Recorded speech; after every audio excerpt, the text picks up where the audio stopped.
할렐루야. 오늘 말씀의 제목은 아낌없이 주는 나무라는 제목으로 설교를 진행하고자 합니다. 본문은 마태복음 13장 31절로 32절과 누가복음 17장 5절로 6절의 말씀으로 본문을 잡고 설교를 드리고자 합니다.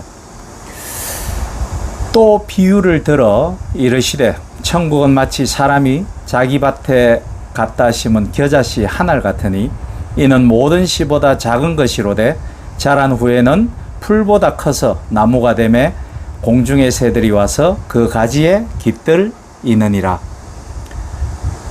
사도들이 주께 여짜오되 우리에게 믿음을 더하소서 하니 주께서 이르시되 너희에게 겨자씨 하나일 만한 믿음이 있었더라면 이 뽕나무더러 뿌리가 뽑혀 바다에 심기어라 하였을 것이요 그것이 너희에게 순종하였으리라. 아멘. 쉘 실버스타인이 1964년에 발표한 아낌없이 주는 나무라는 책을 다들 아실 것입니다.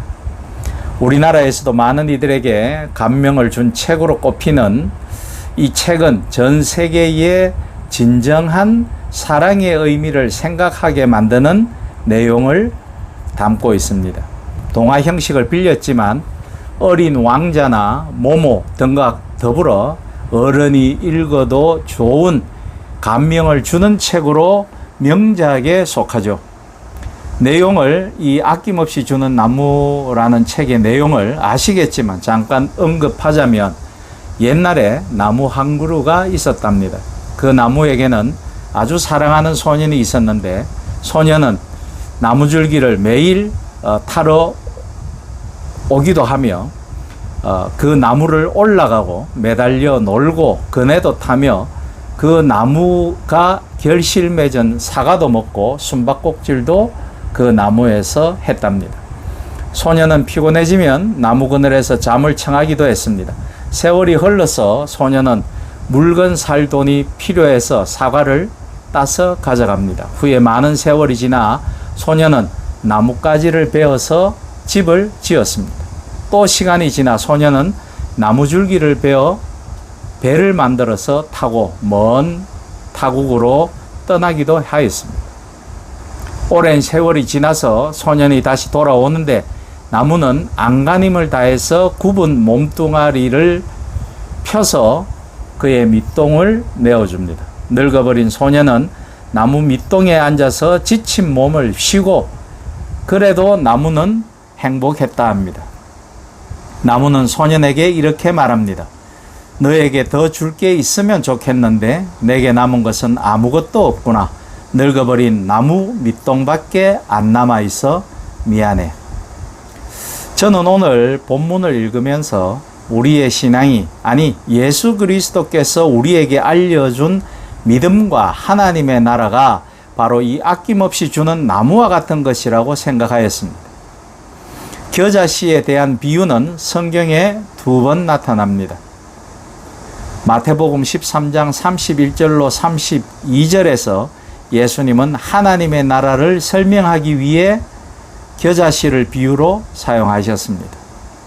그리고 누가복음 17장 6절에 예수님은 믿음에 대하여 가르치실 때 겨자씨를 사용하셨습니다.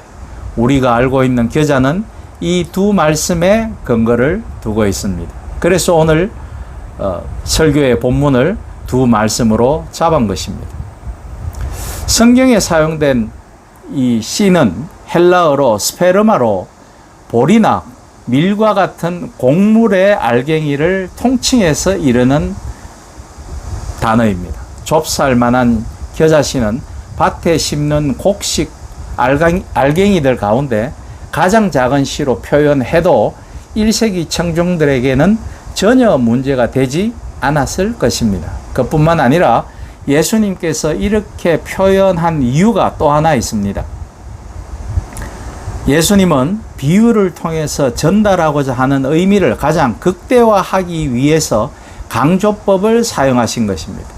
예수님은 주로 비유와 은유를 사용하시고 강조법을 사용하셨죠. 그게 듣는 청중들에게는 가장 극명하게 그리고 가장 강렬하게 전달되었기 때문일 것입니다. 그 다음은 겨자씨가 자라서 나무가 된다는 것입니다. 식물학적으로 나무 형태의 겨자나무는 존재하지 않죠.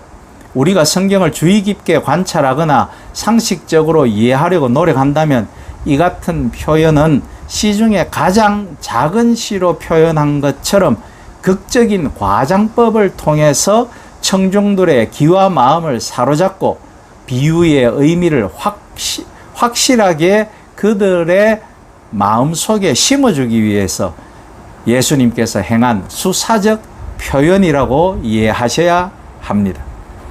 그리고 겨자씨가 자라면 가지를 내고 새들이 깃들게 된다는 표현이 겨자에 대한 우리들의 왜곡된 선입견을 확고하게 만들었습니다. 이 말씀 역시 예수님이 비유를 통해서 전달하고자 하는 의미를 사람들에게 확실하게 형상화시키는 역할을 하는 표현법인 거죠. 그리고 실제로 이스라엘의 겨자는 더운 바람이 불기 시작하는 5월이 되면 잎이 줄기가 마르기 시작한다고 합니다.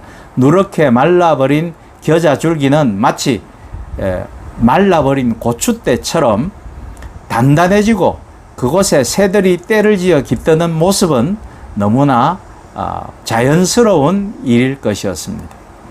마지막으로 겨자씨 문제를 해결할 수 있는 단서는 1세기 이스라엘 사람들의 관용적 언어 습관, 언어 표현 방법에 있습니다.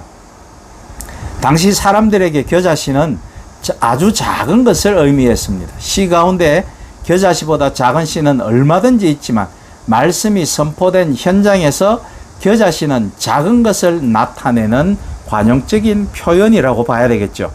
우리말에서 마치 작은 것을 강조하는 관용적 표현이 콩알만한 것 등이 있죠. 사실은 콩알보다 더 작은 참깨씨, 들깨씨 충분히 많음에도 불구하고 우리는 아주 작은 것을 표현할 때 콩알만한이라고 관용적으로 씁니다. 겨자씨에 대한 우리의 오해를 해결하기 위해서는 한 가지 더 과제가 남아 있습니다. 겨자씨 비유를 통해서 예수님이 현장에 있던 청중들과 소통하고 싶었던 본질적 의미에 관한 궁금증입니다. 오늘 본문인 마태복음 13장의 앞절에 나오는 씨 뿌리는 비유 역시 천국의 시작을 보여준다는 점에서 공통점을 가지고 있습니다. 천국이 시작되었다는 것은 예수님의 비유가 한결같이 말씀하고 있는 가장 중요한 비밀입니다. 예수님께서 갈릴리를 돌아다니시며 천국이 가까이 왔다라고 외치시고 사람들에게 회개를 촉구하실 때만 해도 천국이 이미 온 것인지 아니면 문 앞까지 와 있기는 하지만 아직 이 땅에 들어오지는 아니하였는지 확실치 않았습니다. 이런 점에서 씨 뿌리는 비유는 예수님께서 전파하셨던 바로 그 천국이 시작되었다라는 것을 알리는 중요한 도입부라고 할 수 있습니다. 씨를 뿌리는 자가 나가서 씨를 뿌렸다는 것은 천국의 말씀은 이미 여기저기 뿌려지고 있었을 뿐만 아니라 실제로 예수님을 만나고 그에게서 이 말씀을 듣는 사람들의 반응 여부에 따라 각기 다른 결과로 나타나고 있었던 것이죠. 천국은 이미 시작되었기 때문에 그 말씀을 듣고 기뻐하거나 말씀을 잘 간직하고 실천할 수도 있게 되었다라는 말입니다. 또 이미 뿌려진 천국의 말씀 때문에 환난과 핍박과 멸시와 유혹이 도처에서 일어나고 있었습니다. 이제 천국은 미래의 것이 아니라 지금 경험할 수 있는 것이 되었습니다. 그래서 천국은 좋은 씨를 밭에 뿌리는 자, 곧 인자에 비유된 것입니다. 그는 세상에 천국의 자녀들을 심기 시작하였습니다. 천국의 사상을, 천국에 있는 사랑을 심기 시작하신 거죠. 그러나 불행히도 원수가 가라지를 뿌리고 간 이 세상에서 천국의 아들들은 악한 자의 아들들과 함께 몸부림치며 생존을 위한 싸움을 할 수밖에 없게 되었습니다. 천국의 아들들이 혼란한 세상에서 환난과 핍박을 당한다라는 설명은 천국이 정말 시작되었다라는 것을 전제한 말씀인 것입니다. 겨자씨 비유에서 한 번 더 이 시작이 강조되고 있습니다. 예수님은 우선 하나님의 나라의 변화력에 대해 청정들과 소통하기 위해서 겨자씨 비유를 아주 극적으로 사용하셨습니다. 씨 중에 가장 작은 씨로 시작해서 자라서 나무가 된다고 과장해 표현하시고 거기에 새들이 가지에 앉는 모습을 더해서 커다란 나무의 이미지를 완성함으로 예수님은 그 변화의 힘, 변화의 크기를 전달하신 것입니다. 과연 누가 겨자씨를 보고 새들이 깃드는 나무로 변화될 것을 상상이나 할 수 있었겠습니까? 복음의 씨가 떨어지고 우리 가운데 하나님의 나라가 시작되는 순간 변화는 시작되는 것입니다. 그리고 그 변화를 경험하지 않고 그 깊이와 크기를 상상이나 할 수 있는 사람은 없을 것입니다. 예수님은 또 하나님의 나라의 전파력에 대해 청중들과 소통하기 원하셨습니다. 봄이 오면 이스라엘 전 지역은 겨자꽃으로 뒤덮인다고 합니다. 겨자씨 하나가 땅에 떨어져 싹이 나면 이듬해 그 지역은 겨자밭으로 변해버린다고 합니다. 겨자씨의 전파력은 그 땅에서 그 광경을 지켜보는 사람들에게는 아주 자연스러운 현상입니다. 하나님 나라의 특징 또한 그 전파력에 있지 않겠습니까?